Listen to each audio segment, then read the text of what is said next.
Pengadilan Negeri Jakarta Pusat hari ini Senin tanggal 3 Juni 2024 yang menyatakan bahwa gugatan yang diajukan oleh ketiga orang ini yang disampaikan melalui tim PPDI ini dinyatakan tidak diterima karena Pengadilan Negeri menyatakan dirinya tidak berwenang untuk menangani perkara ini.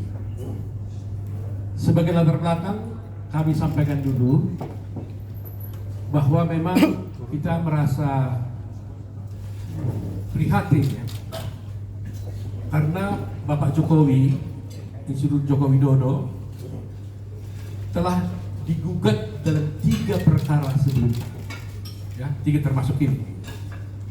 Satu diantaranya adalah di PT UN.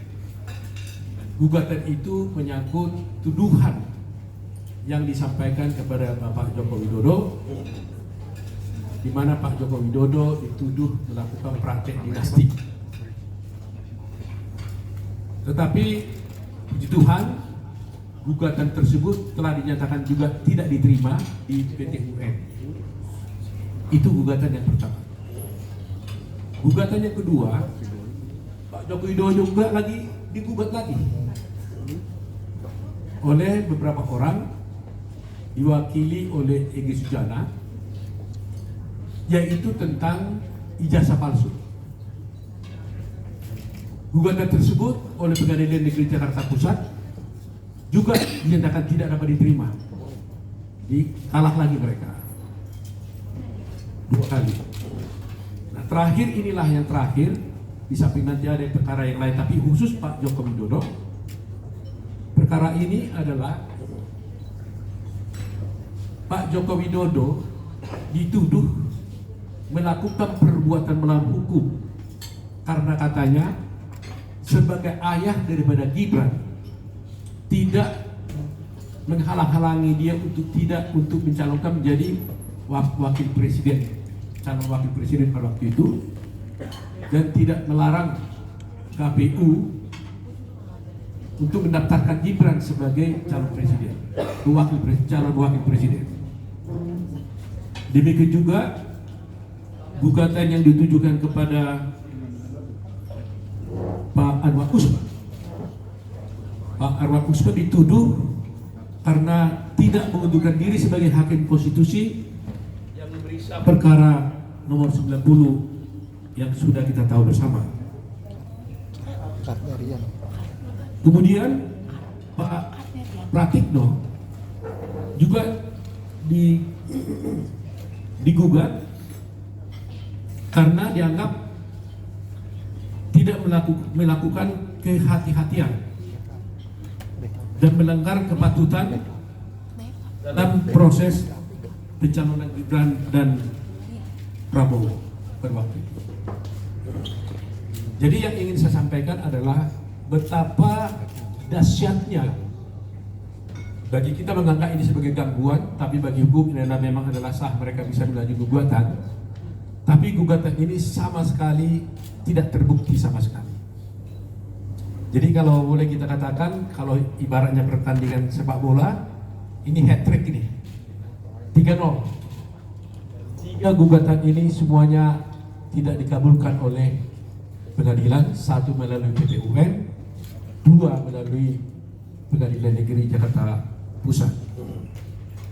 Jadi dapatlah kita simpulkan bahwa tuduhan-tuduhan selama ini kepada Bapak Insinyur Joko Widodo sama sekali tidak benar. Kalau selama ini ada narasi-narasi sedemikian rupa yang dituduhkan kepada Joko Widodo, bahkan terhadap keluarga, karena di PT UN itu Ibu Iriana, ya, Ibu Iriana, Ibu Negara juga dijadikan tergugat juga di PT UN di perkara tersebut. Jadi coba bayangkan seorang ibu negara yang hanya duduk menyampingi suaminya juga digugat. Walaupun secara hukum boleh-boleh saja orang menggugat, tapi mestinya kan harus ada dasarnya. Nah, ini kadang-kadang juga menjadi blessing in disguise juga. Kalau tidak ada gugatan ini, berarti orang nanti akan membuat narasi-narasi yang buruk tentang status daripada Pak Joko Widodo dan keluarga, tanpa ada yang bisa membuktikan sebaliknya. Jadi kami berpendapat bahwa meskipun ini sangat menyakitkan sebenarnya, karena tuduhan-tuduhan ini sebenarnya tidak benar, tapi kami mengambil manfaat yang positif, karena dengan adanya putusan ini justru memberikan amunisi dan argumen yang kuat bagi Bapak Joko Widodo dan keluarga, bahwa apa yang dituduhkan selama ini sungguh-sungguh tidak terbukti. Jadi inilah poin penting yang ingin saya sampaikan kepada Mas media, kepada ibu sekalian, agar seluruh masyarakat Indonesia tidak lagi membuat narasi-narasi dan tidak lagi percaya terhadap narasi-narasi yang dikembangkan kepada Bapak Joko Widodo, yang selama ini seakan-akan Bapak Joko Widodo ini dan keluarga itu melakukan hal-hal yang melanggar hukum. Jadi memang ini ada baiknya, karena kalau kita ini negara hukum, maka segala tuduhan itu dibuktikan melalui pengadilan.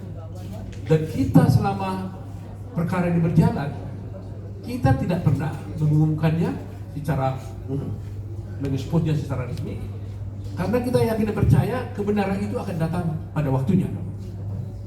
Tetapi hari ini semua itu telah terbukti dengan benar, bahwa terbukti